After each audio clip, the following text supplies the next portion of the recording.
ओम नमः शिवाय दोस्तों, आप सभी का मेरे चैनल नारायण रत्नावली में स्वागत है। आज की इस वीडियो में मैं आपको माँ दुर्गा के 5वें स्वरूप स्कंद माता की कथा सुनाने जा रही हूँ।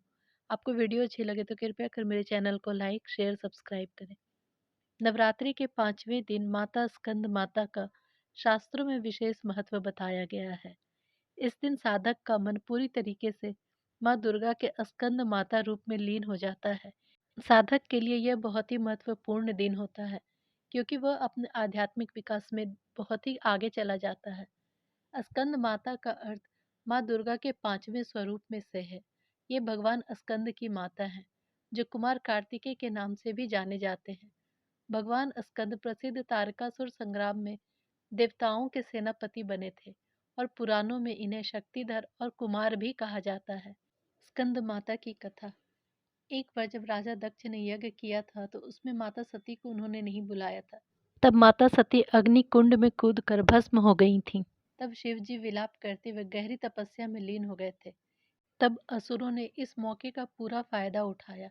एक असुर था जिसका नाम तारकासुर था। उसने अपनी कठोर तपस्या से ब्रह्मा जी को प्रसन्न कर अमर होने का वरदान मांग लिया। तब ब्रह्मा जी ने कहा, इस धरती पर जिसका जन्म हुआ है उसका मरना निश्चित है। कोई भी अमर नहीं हो सकता, तुम कोई और वर मांगो। यह सुनकर तारकासुर बहुत दुखी हो गया। कुछ देर सोचने के बाद तारकासुर ने कहा कि मुझे ये वरदान दीजिए कि मेरी मृत्यु भगवान शिव के पुत्र के हाथों हो। तब ब्रह्मा जी ने तथास्तु कहा और अंतर ध्यान हो गए। तारकासुर ने यह सोच लिया था कि भगवान शिव तो माता सती के वियोग में अनादिकाल तक तपस्या में लीन रहेंगे और माता सती का स्थान शंकर जी किसी और को नहीं देंगे, तब वे विवाह करेंगे ही नहीं। और उसकी मृत्यु जो कि शंकर जी के पुत्र के हाथों होनी है, वो तो कभी हो ही नहीं सकती। इस प्रकार से तारकासुर स्वयं को अमर समझ बैठा। वह बहुत ही शक्तिशाली और क्रूर था।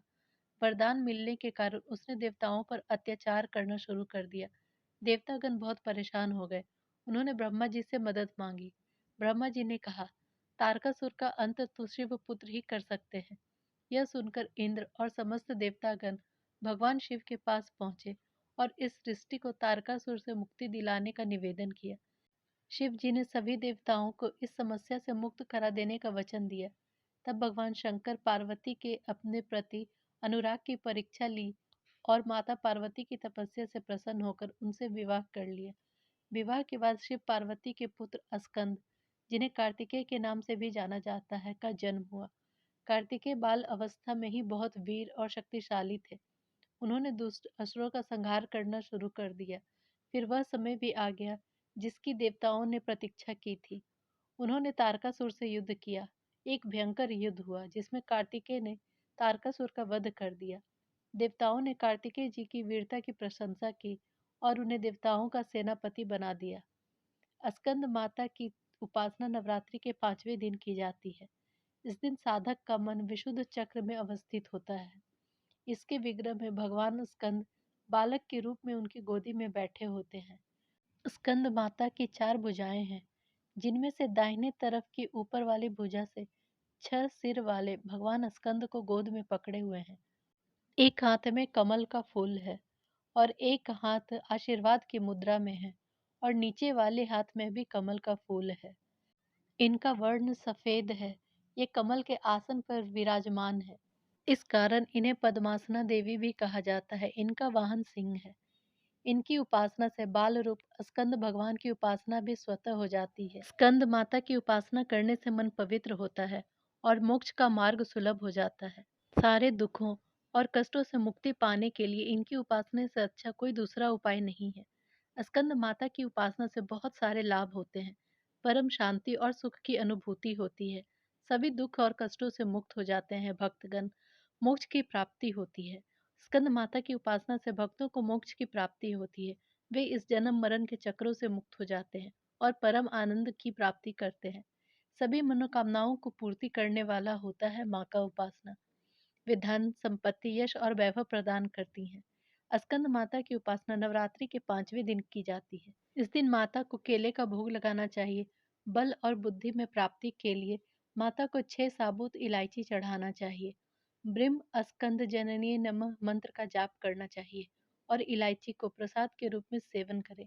इसे दोपहर के शुभ समय में करना चाहिए। निश्चय ही माता का आशीर्वाद प्राप्त होगा। स्कंद माता का प्रिय फूल कमल है। स्कंद माता का मंत्र है, या देवी सर्वभूतेषु माँ स्कंद माता रूपेण संस्थिता, नमस्तस्यै नमस्तस्यै नमस्तस्यै नमो नमः। जो देवी सभी प्राणियों में स्कंद माता के रूप में विराजमान है, मैं उनको बार बार प्रणाम करती हूँ। यह स्कंद माता की उपासना के दौरान जाप किया जाता है। एक माँ और अपने बच्चों की रक्षक होने के नाते स्कंद माता देवी दयालु और देखभाल करने वाली है।